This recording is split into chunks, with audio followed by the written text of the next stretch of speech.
pregnant and whoever assists them in terminating a pregnancy, whether I like it or not, if people do not want to keep their pregnancies, they won't. Some put glass, in their.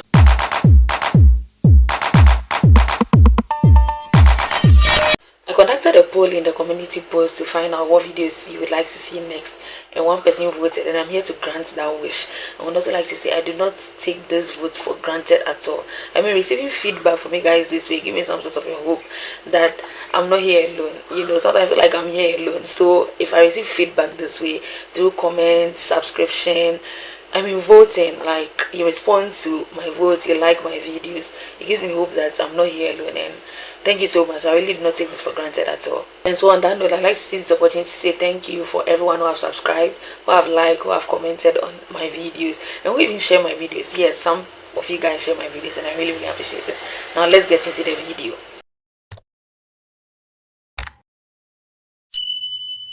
As at the time of making this video, abortion in Ghana is defined as the termination of pregnancy before fetal viability. And fetal viability in Ghana is 28 weeks. So any termination of pregnancy that occurs less than 28 weeks is defined as abortion. Abortion can be spontaneous or induced. In spontaneous, it occurs on its own, whereas in induced, someone has to make it happen. The focus of this video is on induced abortion. So let's hear what the law has to say about induced abortion. Reading from the Ghana National Reproductive Health Service Policy and Standards, 3rd edition, December 2014. Appendix 1 of that document says what? Abortion law, Section 58 of the Consolidation Criminal Code 1960, Act 29, amended in 1985 as Criminal Code Amendment Law, PNDC Law 102 1985, Republic of Ghana. Section 58. Subject to the provision of subsection 2 of this section, A. Any woman who with intent to cause abortion or miscarriage administers to herself or consents to be administered to her any poison or drug or noxious thing, or uses any instrument or other means whatsoever, or B. Anyone who administers to a woman any poison, drug, or other noxious thing, or uses any instrument or any other means whatsoever with the intent to cause abortion or miscarriage, whether or not that woman is pregnant or has given her consent. Any person who induces a woman to cause abortion or miscarriage, or any person who aids and abets a woman to cause abortion or miscarriage. Any person who attempts to cause abortion or miscarriage, or V. Any person who supplies or procures any poison, drug, instrument, or other thing, knowing that it is intended to be used or employed to cause abortion or miscarriage, shall be guilty of an offense and liable on conviction to imprisonment for a term not exceeding 5 years. From what we have just read, which I'm choosing to believe you read with me because I posted it on the screen so you see. From what we have just read, this particular part of the law makes it clear that abortion is a crime. It is against the law for you to commit an abortion.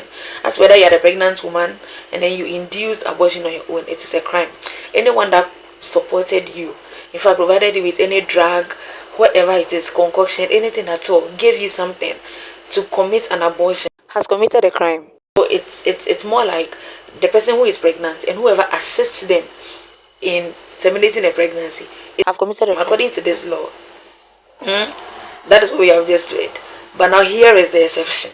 It is not an offense under subsection 1 of this section if an abortion or miscarriage is caused in any of the following circumstances: by a registered medical practitioner specializing in gynecology, or any other registered medical practitioner in a government hospital or in a private hospital or clinic registered under the Private Hospitals and Maternity Homes Act 1958 number 9, or in a place approved for the purpose by legislative instruments made by the secretary.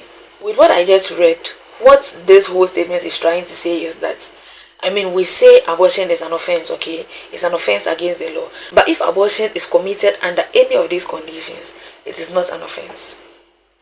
So I'd like you to pay close attention to these exceptions. Where the pregnancy is the result of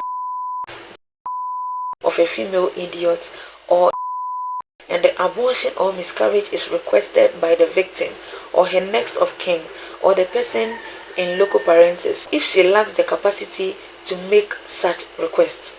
B. Where the continuance of the pregnancy would involve risk to the life of the pregnant woman or injury to her physical or mental health, then such woman consents to it, or if she lacks the capacity to give such consent, it is given on her behalf by her next of kin or the person in loco parentis. Or C. Where there is substantial risk that if the child were born, it may suffer from or later develop a serious physical abnormality or disease. So this is a law that all health facilities know, all health workers know about this. So if you fall under any of this category, you have the right to be able to walk into any health facility to request for the service of an abortion to be done for you. Based on any of these reasons, if the facility won't be able to provide this service, they would have to refer you to another facility. So you can't come to my facility and I'll be like, oh, so I can't do the abortion for you, so go away of a sort. No, I can't do that. I'll have to refer you to someone who will provide that service for you. Yes, as far as you fall in this category, that is what I have to do. I can't say no and then just dismiss you. Do you get it? So let's take it again. If the pregnancy is as a result of a pregnant woman can request for an abortion, if she's not in the capacity to do so, or she's too young to do so, her next of kin can request for the abortion for her.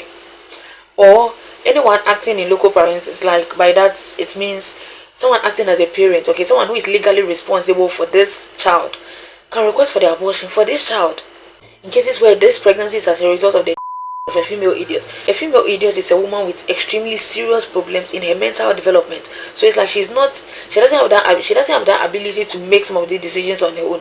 So her next of kin or someone standing in for her like legally can actually request for the abortion to be done. Okay, if the pregnancy is as a result of the lady can request for an abortion, or her next of kin or anyone in loco parentis can request for the abortion for her. The next part spoke about a situation where the pregnancy that the woman is carrying is a risk to her physical health or her mental health.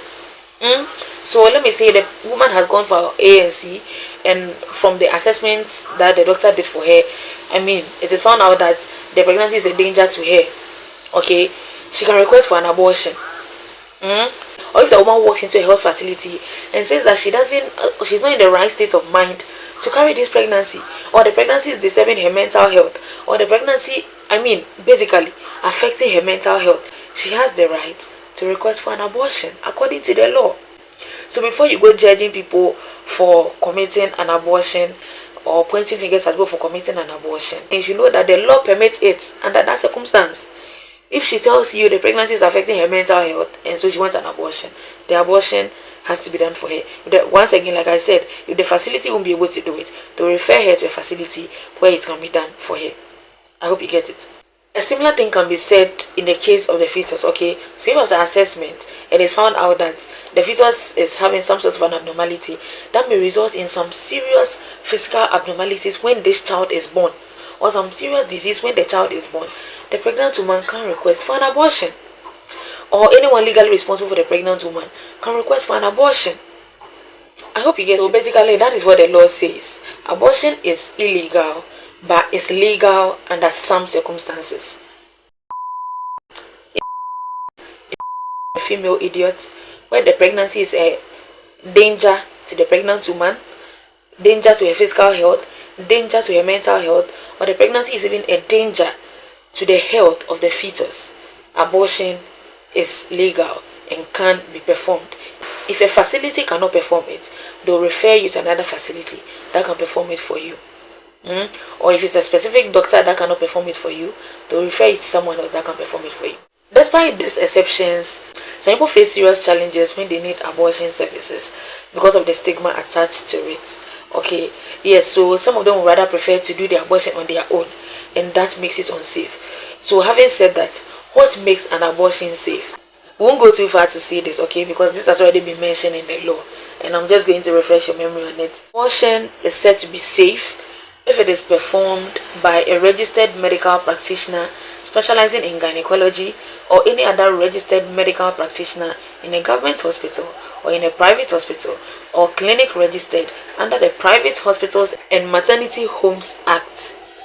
1958 or in a place approved for the purpose by legislative instrument made by the secretary. So over here, realize that there are two factors in here. The abortion has to be performed by someone who has been trained and qualified to perform the abortion, and it has to be performed in a facility that is registered to perform the abortion. And before a facility will be registered to perform this abortion, it means it has met the standards that has to be present for abortion to be safe. Okay, so whoever is performing the abortion should be qualified and trained, and the facility has to meet the standard requirements that facilities have to meet before they would be allowed to perform abortion. I hope you get it. So on that note, we have come to the end of this video. Let me know if you have any questions in the comment section. And I've noticed that I usually forget to ask you guys to subscribe. Okay, so now that I'm saying that, kindly subscribe, like, comment, and share my video so that other people get to know about this, to prevent people from trying to abort pregnancies on their own. See, whether I like it or not, if people do not want to keep their pregnancies, they won't keep it. We see people reporting to the hospitals all the time, having ingested like certain concoctions. Some put glass, in their private part, drinking glass, all sorts of things. People pass away. Okay, we lose women because of unsafe abortion, because of the stigma attached to abortion services, and because some of them do not know that you can actually walk into a health facility to request for this service. Okay, so kindly share this video so people know about it.